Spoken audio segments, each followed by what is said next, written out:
Good evening. We're glad to see you all. Welcome to Boots on the Ground Midwest. While we're waiting to get started, we invite you to put your name and where you're calling from in the chat so we can get acquainted. So we'd like to speak a little bit about etiquette for this call. Please keep all your comments positive. And if you have a question, please use the Q&A function at the bottom of the screen. We'll make sure that our speakers see those questions at the end when they're prepared to answer, and that way we won't interrupt their train of thought. Just a reminder also, our Wednesday workshops are all recorded. We have a library on our YouTube channel. So Boots on the Ground is a Midwest organization. We're grassroots, founded by Nancy Mays and Martha Lawrence, with the conviction that action is power. Each of our Wednesday workshops are designed to provide fact-based information on a variety of relevant topics and challenge you to take 2 or 3 action steps after you participate. For example, one action step you can take is to share this program or any program from our library with 5 people you know. Our library of programs are posted on the YouTube channel. Another action step is to support Boots on the Ground Midwest work with a financial gift. Our programs are free to you and participants, but there are costs involved.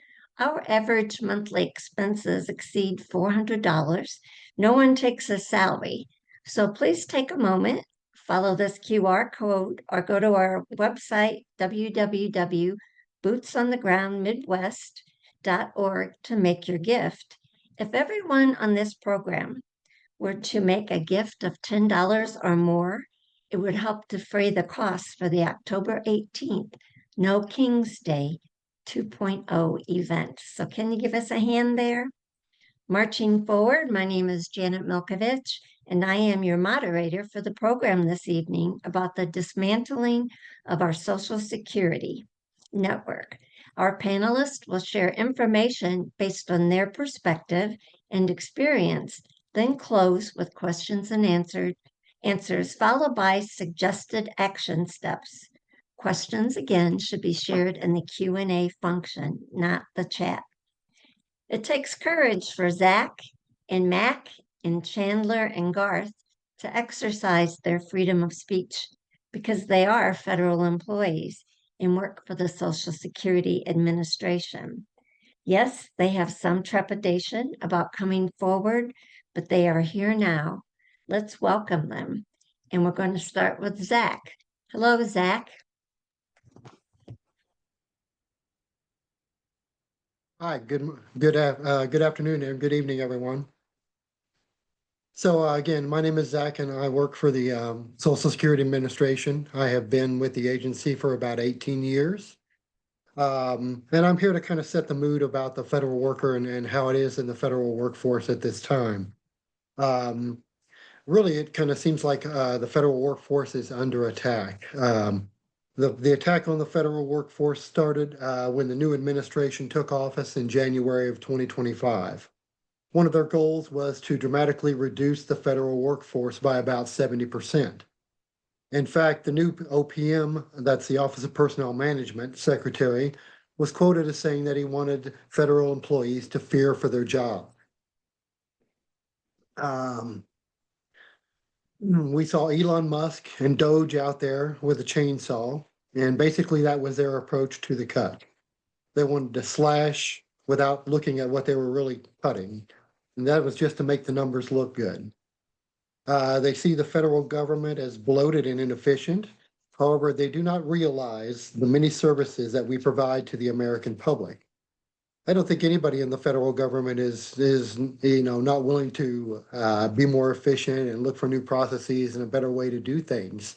But the slash and burn policy just really wasn't working and put a lot of fear into the workforce.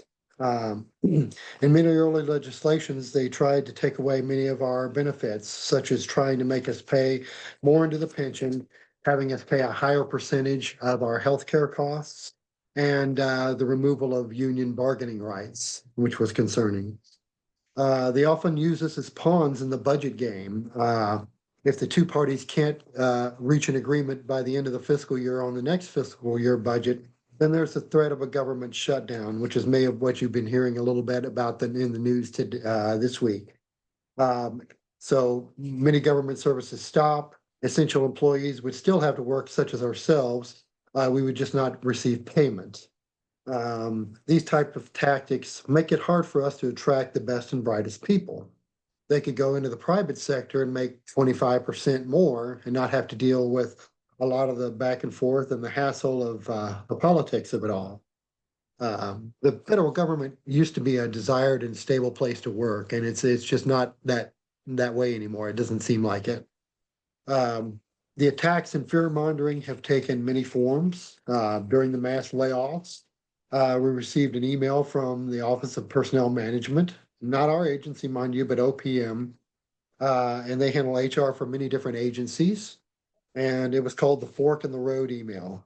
And it basically stated, it stated that based on the president's new agenda, that we have come to a fork in the road. That government overhaul was necessary and happening. People could choose to voluntarily resign on a deferred compensation with a future retirement date, or they could risk staying without assurances on what would happen to their job. During this process, we received no guidance from our agency, very little guidance until later on in the process. The whole scenario was just chaotic and unorganized. And, it was just very, unorganized and people didn't know what to do. And there was really no guidance from our agency because they didn't really know what to do. Other forms of attacks on the federal workforce have been the removal or the disassociation with the union contracts held between the agency and our unions. In some instances, the White House has tried to disband, like for TSA, that's a different agency, the security people on the airline at the airports. They tried to say that they couldn't unionize or that they had to disband that they're your union because they were basically a security branch of the government and it was not lawful for them to unionize. Our union has faced being charged office space now in government buildings, stewards who help employees represent them during, whether they have meetings with their supervisor, they have, disciplinary or anything, anything employee related. The union has to pay full time for that now. It's not shared by the agency. Um, so coming up in the next fiscal year, what we have to look forward to is there is a proposed 1% increase for the salary for federal employees. However, we're sure that our health insurance will go up much more than that. I'm sure you're aware with inflation the way it is that things are costing more, and so we're really just not keeping pace at this time. The main thing is like I was telling my cohorts before, is that we at Social Security, we the employees, want to provide a quality product. We want to provide good service to the American taxpayers. And to do that, we would need to focus on our work. It's a complicated program, a lot of rules, and so we need to focus on our work. And it's kind of difficult, very difficult actually, to do that with all these external factors and attacks on the federal workers. The mood, the morale is just not what it used to be. It used to be a fun environment. We used to get our work done, but we used to, feel appreciated. And, at this time, it doesn't feel that way. So with that, I'll close. And I appreciate you letting us coming on tonight and appreciate you listening. Thank you, Zach. And who would you like to introduce next from the panel? I believe Mac is coming up next. So Mac is also in the processing center with me. And take it away, Mac. Hi, folks. I'm Mac, and thanks for Boots on the Ground Midwest for inviting us here today. So, I was actually going to go over like basically Social Security's budget, to kind of jump off what Zach was saying about it. Apologies if this sounds a little bit wonkish, bear with me. So Social Security, the administrative budget, like we hear all the time that it's bloated, it's, you know, inefficient, and I'm wanting to put this to bed right now. Social Security is actually the most hyper efficient organization on the planet.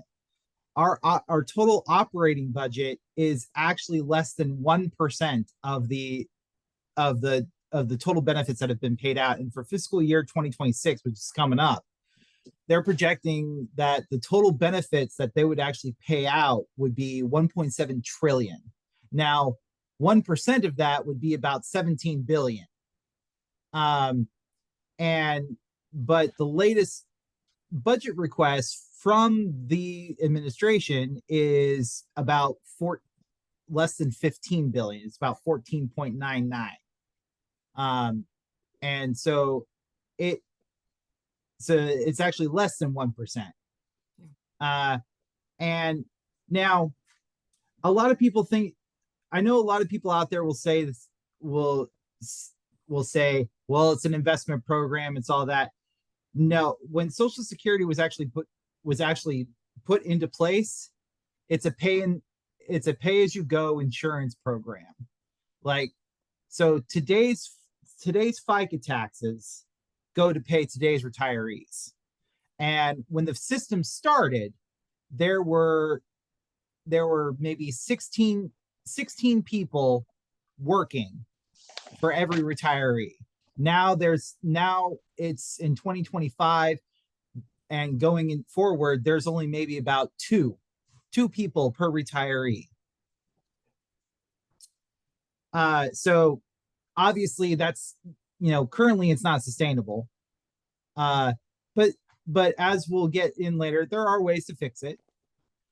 And the majority of those Social Security taxes, your Social Security taxes, go into the retirement and survivors fund. So yeah, Social Security provides retirement, disability, survivors benefits, child benefits.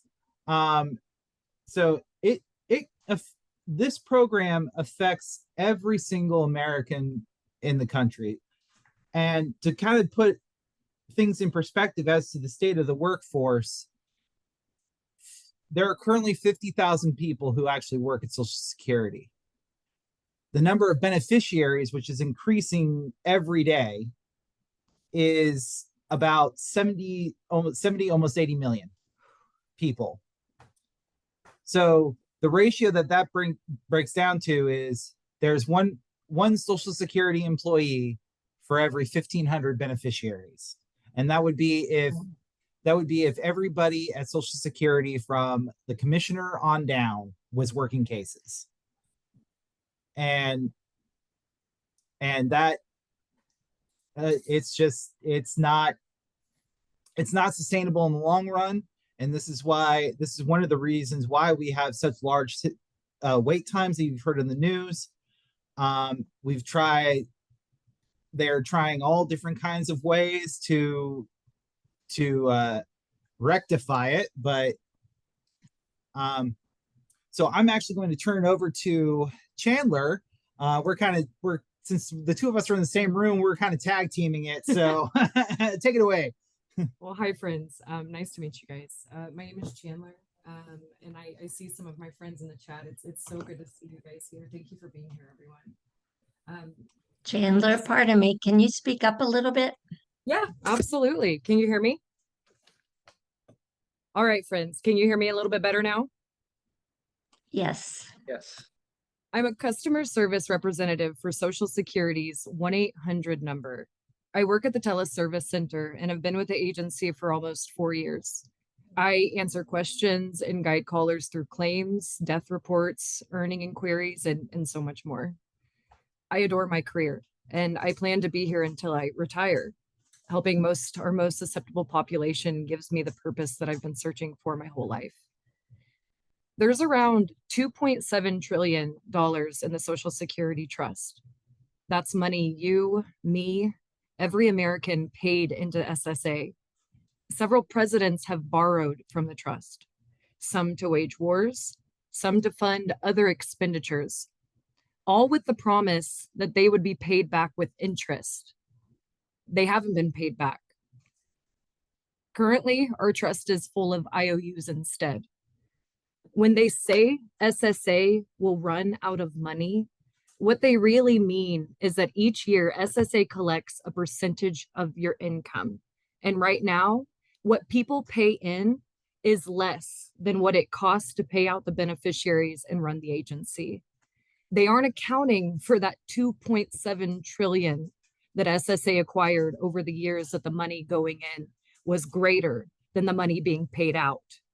It's projected that the deficit will cause our trust fund to run dry by 2033, but there are solutions. Bernie Sanders is proposing scrap the cap. The maximum amount, or the cap, of earnings that are subject to the SSA tax is $176,100. Every employed American pays 6.2% of their income. Their employer matches 6.2%. Self-employed workers pay 12.4% of their income towards Social Security up to that cap. The billionaires are only paying a tax on $176,100 of their earnings. Scrapping the cap would remove that and make the billionaires pay the 6.2 or 12.4% of their actual earnings. The SSA income to pay out would be solved instantly. They want to privatize the trust fund that we all paid into. It would be subject to the rise and the falls of the stock market, much like our retirement pensions from our jobs. I have spoken to many people who have had to come out of retirement due to stock markets plummeting, costing them $30,000 in their 401k. We can't let that happen to Social Security. It is currently based off your top 35 years of earnings averaged out. You are getting an average of what you pay into the system for the rest of your life. I come to you as a disabled federal employee who is being tormented and terrorized daily. Every email sends a chill down my spine, wondering when the next buyout or reduction or firing spree is coming. My heart breaks for every case that I see delayed and I don't have answers for. I've been asked if we are waiting for people to die instead of decide on their case. DOGE reduced our force to the point of dysfunction, and I am witnessing the dismantling of our social safety net. The abuse I endure from sudden policy changes that confuse both the caller and myself. In the beginning, they were forcing every single applicant to go in person, overwhelming the local office just to prove their identity. It caused chaos, and they quickly backpedaled and went back to allowing us to verify people over the phone like we've been doing for 50 years or so. Then they removed our ability to update direct deposits over the phone, claiming that it was going to help combat fraud, which they alleged that we were rampant in. Like Max said, our agency's fraud percentage is 0.3%. We are one of the most efficient government agencies in existence. The direct deposit change has created more fraud, forcing people to either create an online account or go in person to make updates when their local office doesn't have appointments for 60 days. That's 2 more payments for the fraudsters before we can correct it. That's 2 months without food, without rent. People are being forced into homelessness because of our dysfunction. When benefits aren't paid, Medicare and Medicaid get terminated, creating a whole new set of problems for our beneficiaries. Our communication between our components has been severed. I am watching messages between the teleservice center and the processing center go undeveloped for 9 to 12 months. A gentleman I cried with was being denied his cancer treatment since October when his Medicare was terminated. The messages kept bouncing back and forth between the components with no actual work being done. How can I explain that our force has been reduced so severely that even our dire need or our terminal cases are not even being acknowledged for 90 days? I begged him, reach out to your congressman and tell your story. A woman had received custody of her children back from the state 3 months ago, but because we had not processed the payments so she could take her children home, she couldn't take them home. We're preventing parents from getting their children back. The world needs to understand the atrocities that are being done to our disabled and our elderly population. Our union rights are on the chopping block. Our other federal brothers and sisters have either lost their bargaining rights or fear to lose them soon. We lost our telework, we lost our flex band that allowed us to blend our calls into the next time zones. Our severely disabled employees had their medical telework accommodations null and void after they destroyed OCREO, which is our Office for Civil Rights and Equal Opportunity. A blind coworker of mine has to take the bus every day now. I myself had to provide over $4,000 worth of medical evidence to prove that the building was killing me. I've been diagnosed with diseases that should not have been triggered for another 20 years. That is a burden that I get to carry with me for the rest of my existence. They forced most of our IT department to retire, and the system issues have been unbearable.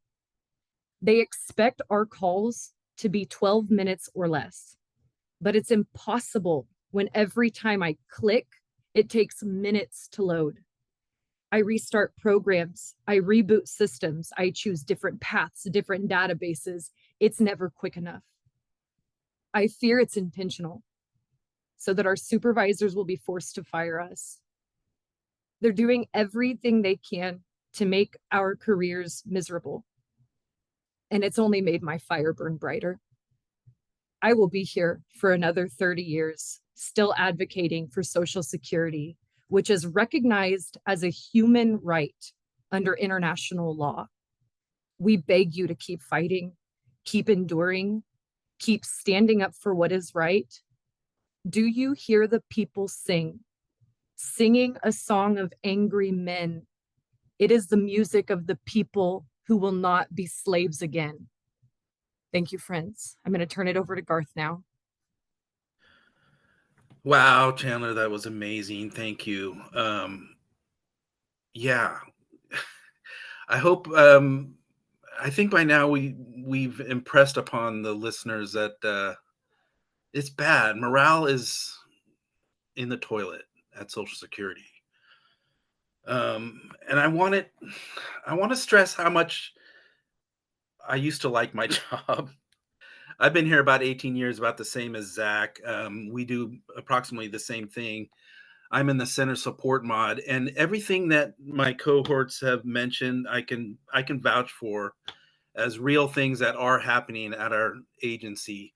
The thing that I want to impress upon you all today is that I firmly believe that this is a societal problem.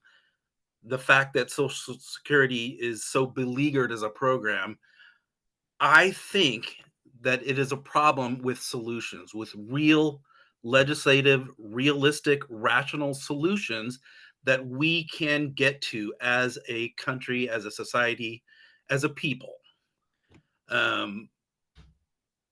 Like I say, I love this job. My parents were public servants, and I found my way to civil service, like I say, 17 years ago, and it's just meant so much to me. And up until the Trump era, it was such a huge part of how I felt about myself. And I want to get back there. And I want this agency to work well. And I want to talk about solutions.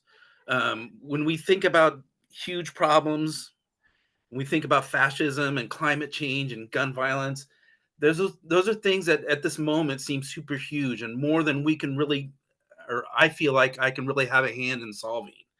There's political things going on about it and societal change that I don't have much that I can grab onto to do much about and say much about. But I think that we can fix Social Security, and it goes through national leadership, and it's all about Congress.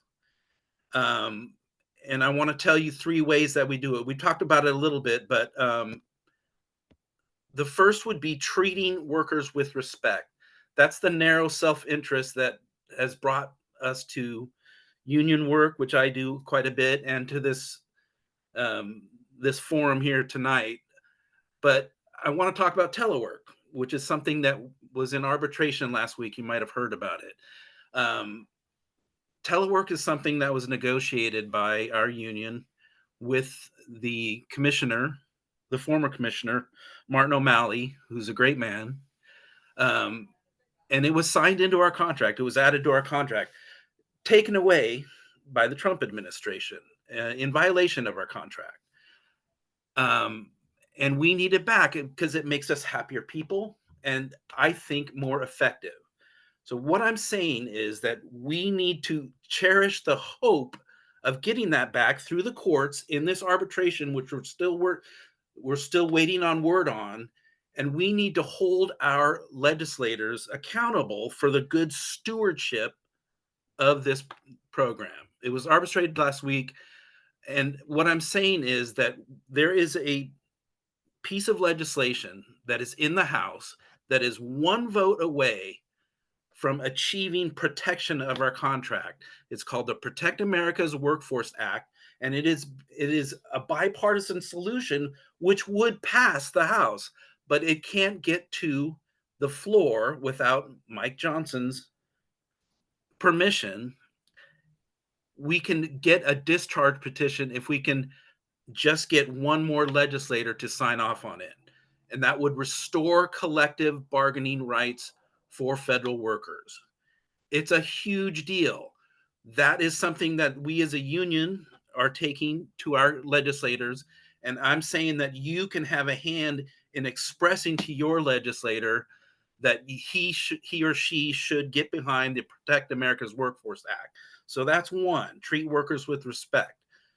Another thing, and Mac talked about this some too as well, restoring our budget to a 1.2% level like it was for decades just makes sense. There is no reason to trim our administrative budget, which is now down to 0.95% of our outlay of benefits in the face of ever increasing workloads. You know, you can look at a graph of beneficiaries and claims, and then you look at a budget that goes down like this and no hiring for years now. This puts us in a crunch. This is why our morale is so low.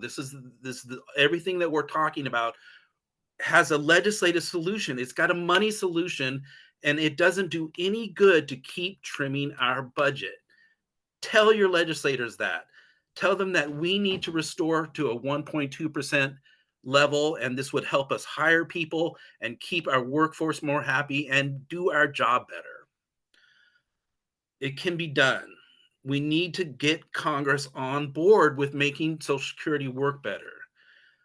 We talked about scrap the cap. There's a third thing. Achieving solvency for the Social Security Administration can be done. Scrapping the cap is what it's about. There are many ways to do it. We can increase taxation. We could make the 6.1% that is paid in now 12.2% total. We could gradually increase that. And that would make sense because there are more people that are going to be aging. There's going to be a higher percentage of people aging, and we should use as a society our resources to help those people and provide Social Security. It can be done. This country is wealthy enough to take care of all its people. And we pay less than a lot of other countries do for Social Security. We need to get back there. We need to hold this as a societal good, as a human right, that we're going to make it accountable of the people that are in charge of being stewards of it. And that is Congress. Like I said, there's a lot of ways to do this. One place that I recommend that the people listening here look to is Social Security Works, which is a nonprofit organization, socialsecurityworks.org. There's a great book. It's a movement. What they have are resources to get Congress on board with taking care of this budget. And they talk about something called the All Generations Plan, which would provide a surplus for over 75 years. It would slow the rise of upward redistribution of wealth, and it would work in three ways: premiums, investments, and taxation, and all without increasing the retirement age, which was the last thing that our commissioner, Frank Bisignano, just days ago floated as a possibility, meaning basically trimming and making it harder for people to get Social Security, making them wait longer, making poor people pay to fund the Social Security outlay that we do. And it doesn't make sense. It doesn't make budget sense. It doesn't make economic sense. So yes, that's the third thing, achieve solvency. So we are saying, yes, call your Congress people. I know you hear that on a lot of issues. You are going to call your Congress people probably after this budget mess gets worked out. But moreover, elect people that will try to be stewards of it. The people that have been elected, there's not a legislator in this country who would say they don't want to make Social Security work better and work for the people.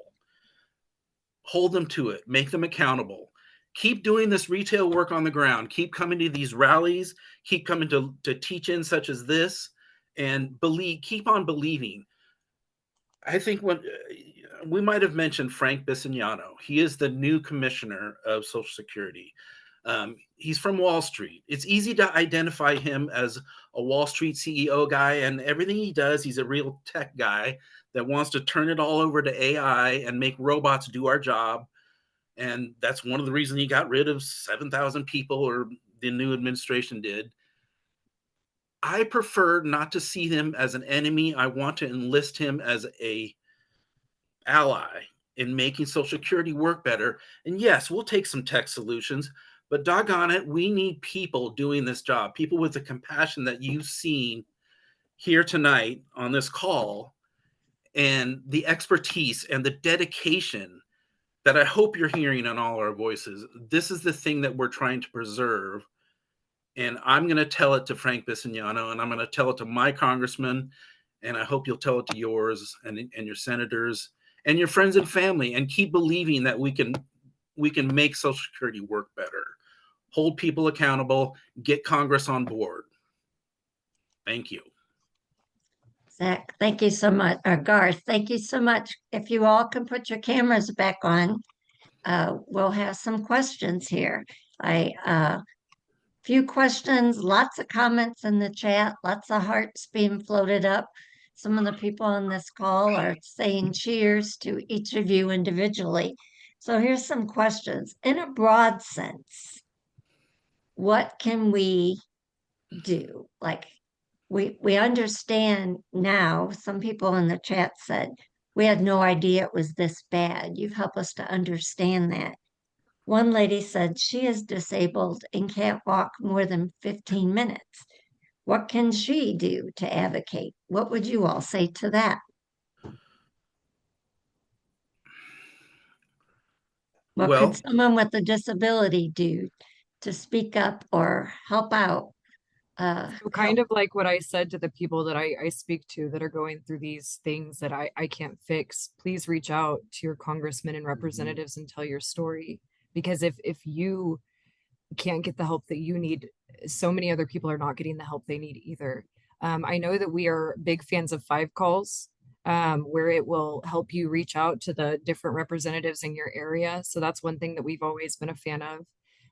If you have any local rallies, if you have any local teach-ins, any local things that you can get involved in, we can do it by Zoom sometimes. I know that as a disabled person, it is difficult to come to these rallies sometimes. I myself have rheumatoid arthritis, so it does get difficult to move sometimes.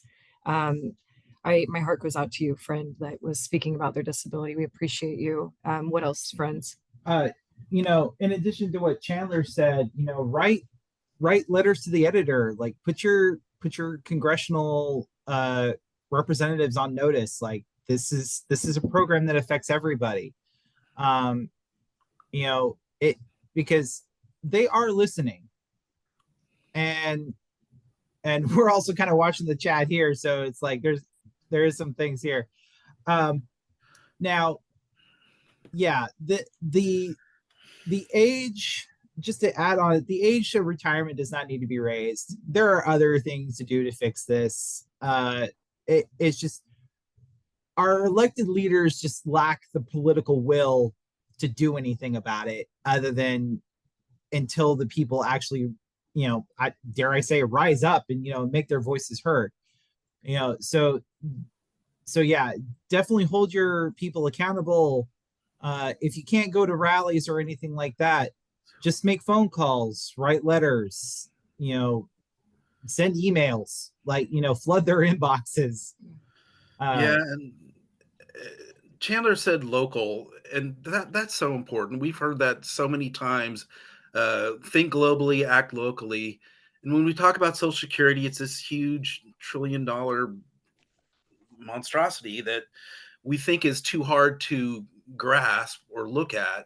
But I think the more that we involve ourselves with local people, with each other, we build community by coming into these spaces like this right here. And we work with things like Jobs with Justice is a local coalition. We bring people together and we work locally and we hold these values and we find strength in them, and we achieve a measure of control and influence and some bit of power, and that can only build the more we stay together. So we're talking about in contact. You said think globally, act locally. So we have people representing lots of states on the call. Should they be reaching out to their state legislators as well as their federal? What is your recommendation? I think they should reach out to their state legislators to the point that if they're trying to, I use Missouri as an example, where we're trying to gerrymander our favored congressman out of a job and increase their congressional contingent from 6 to 2 to 7 to 1 to give Donald Trump an extra seat in Congress. We push back on that because we need to preserve these progressive values and any strength we do have, any leverage we do have. We need to preserve that, and we need to preserve elections. So yes, I think you make sure that local elections are fair, and you put pressure on local, everything down to school board to preserve the values that you're about.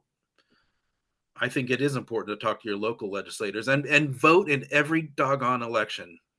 Yeah, and to kind of go off what Garth was saying, your state reps can also be an avenue to get in touch with your federal reps, because they're the ones that are closest to you. So if you can't get a hold of your congressperson or your senator, go to your state rep and say, hey, I've been trying, this is a national issue, this affects me here in the state of New York, Missouri, Illinois, insert name of state here. This affects the people in our state, but we can't get our congressional delegation on board. They can go as part of their intergovernmental relations and being like, hey, Congressperson X, my constituents in my district in our state are saying to do all that, you aren't listening to us. So what? I have a question. if people don't know how to get in touch with their federal legislator, do you have a suggestion? So I do have a suggestion for your so people can go to we've already touched on congress.gov, and you can just input your address under who's my rep on there, and that'll get you in touch with their office. There you can also just do a Google search of who's my representative, and it'll bring you to a website that will let you put in your address, and it'll tell you uh, who your rep is, congressional and state level. You can also contact your Secretary of State's office to figure out to get that contact information on who exactly represents your area, because that'll actually be at the Secretary of State's office for your state. Thank you for that. Fivecalls.org is an easy way to engage with your congresspeople. Say that again, Garth. I'm sorry I interrupted. Fivecalls.org, which I suspect a whole bunch of people on this call are already familiar with. But what that does is it's a clearinghouse. It'll get you right to your rep, and they give you some canned response on virtually anything that you care about, and you put in a search on it, and it'll give you something to say, and it'll give you who to say it to, and it'll support you making that call. You just click on it. It's an app, fivecalls.org. Go there, get engaged. And Garth, you gave us 3 talking points that when we reach out to our congressional representatives, 3 things to say. And I just want to repeat that to make sure that we understand it clearly. Okay. 1, talk about America's Workforce Act. You're right. Treat workers with respect by restoring collective bargaining through the Protect America's Workforce Act. And do you all have a list of talking points or a list of the 3 key areas that you want to share with our 100 people on the call so that they can use the right words? Another one, you said restore budget to a 1.2% level. I think when we use terms like that, we want to understand exactly what we're asking our congressional representatives to do. Advocate for the restoration of Social Security's administrative budget to 1.2%, which it has been for decades and has been trimmed in the last several years. And this will make for a better working agency. What about, you said scrap the cap? A couple of you mentioned that. And I think, Garth, you had said if we scrap the cap, our talking point would be that we would increase solvency. Is that accurate? Yes, we would solve the problem that is always on in the media about how we're going to run out of money in 2033 or whenever it is, sooner now, I don't know.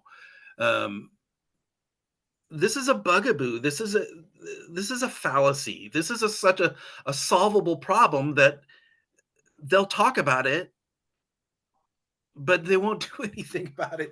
Exactly. This can be worked on. If you raise the cap, we would solve the solvency problem. So elegantly, but I'm sorry. We also give us some other talking points. You also mentioned a couple of things about talking points for our state and our federal. So Garth, those are your 3. I think Chandler, you had mentioned a couple of points to bring up. And Yeah. Zach had too. So what specific points would you share with us? So for me, the points that I want to hit home is that federal employees are under attack. Social Security is being dismantled, and it's much like Garth said. It's the big lie that we were all told when we were younger, that Social Security wouldn't exist when we're older. It will. We have the means to solve it. We have the means. We have a society that makes so much money that if we properly taxed the people and removed the cap, we would be able to give our most susceptible population a good life.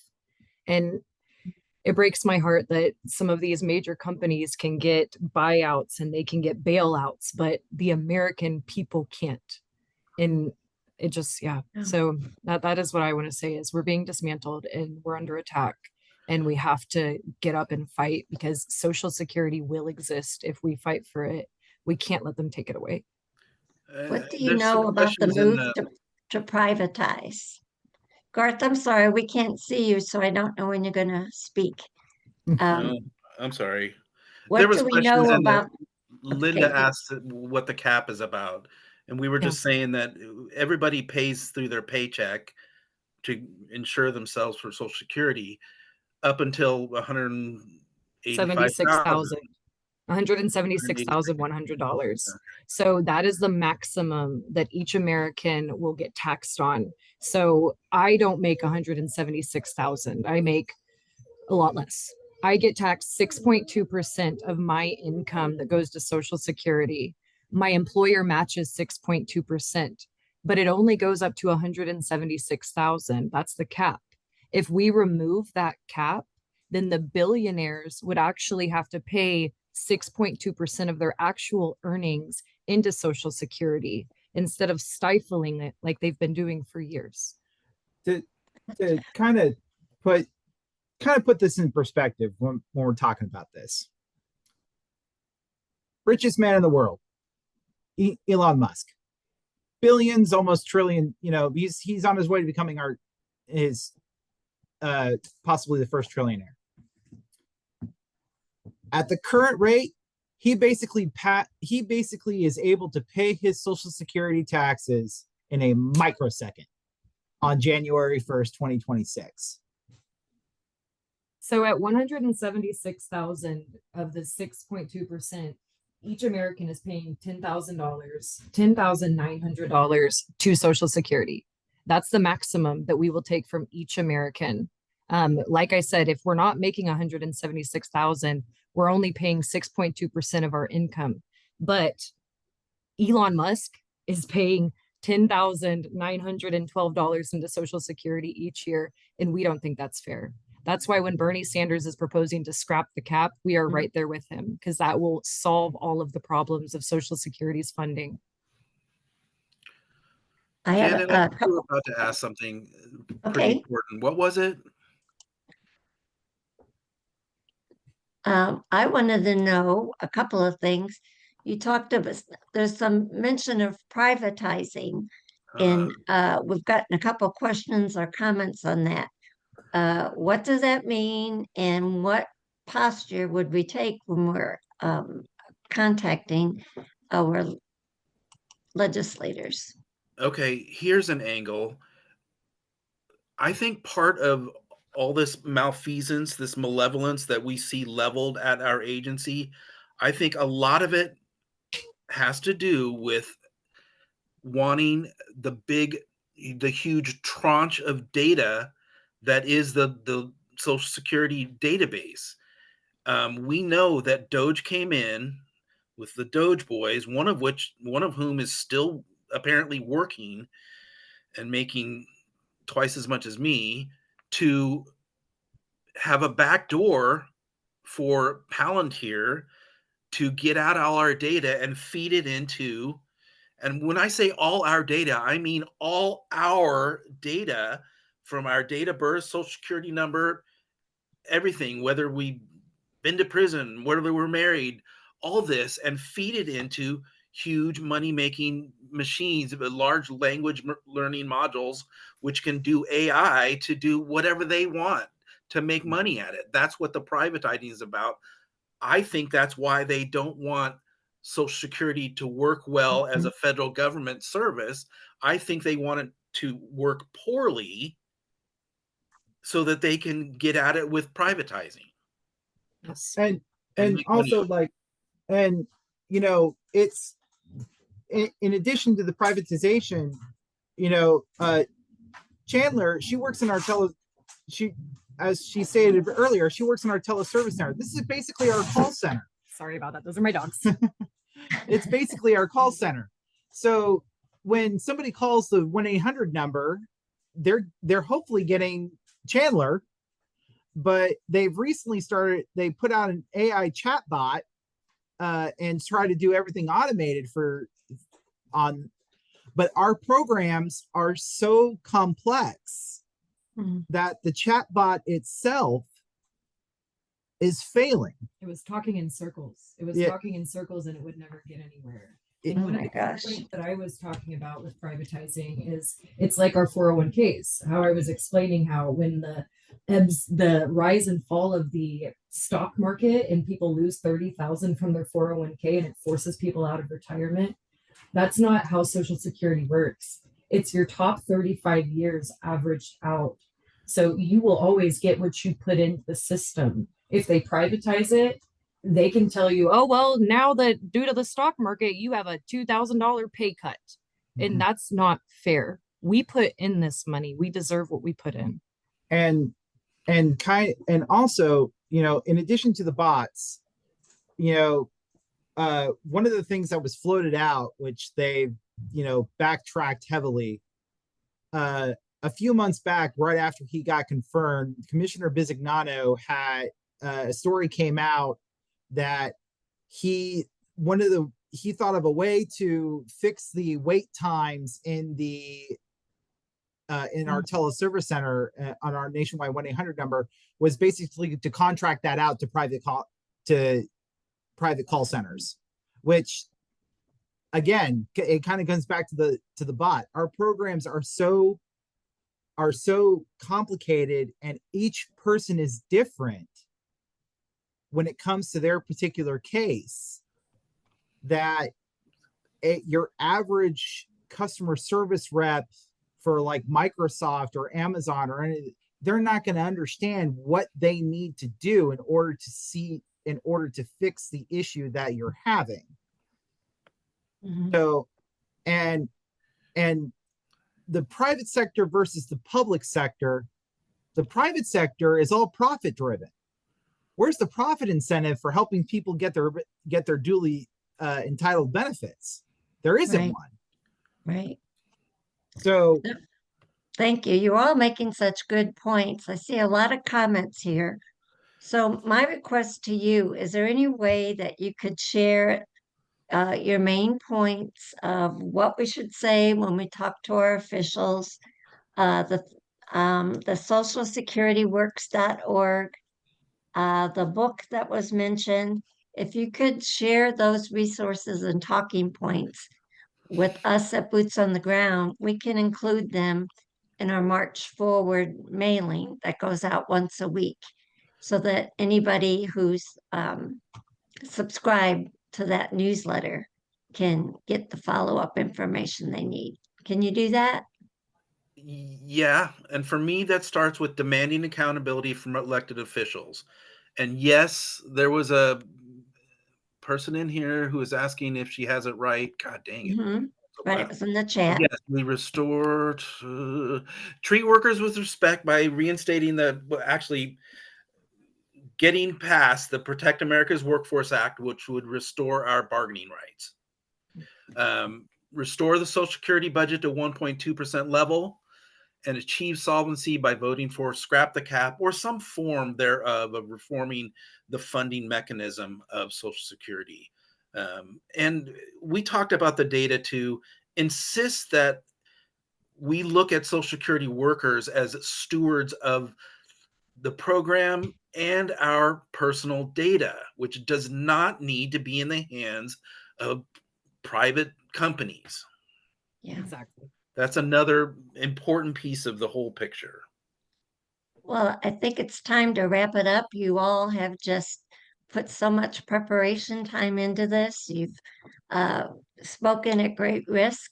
I've seen lots of words of affirmation in the chats, lots of questions. We just thank you very much. And I know that you have given us all something to think about, expanded our base of understanding what's happening to Social Security, and you've given us some tools so we don't feel so helpless. So I want to thank you again from Boots on the Ground. Martha, do you have anything that you wanted to add?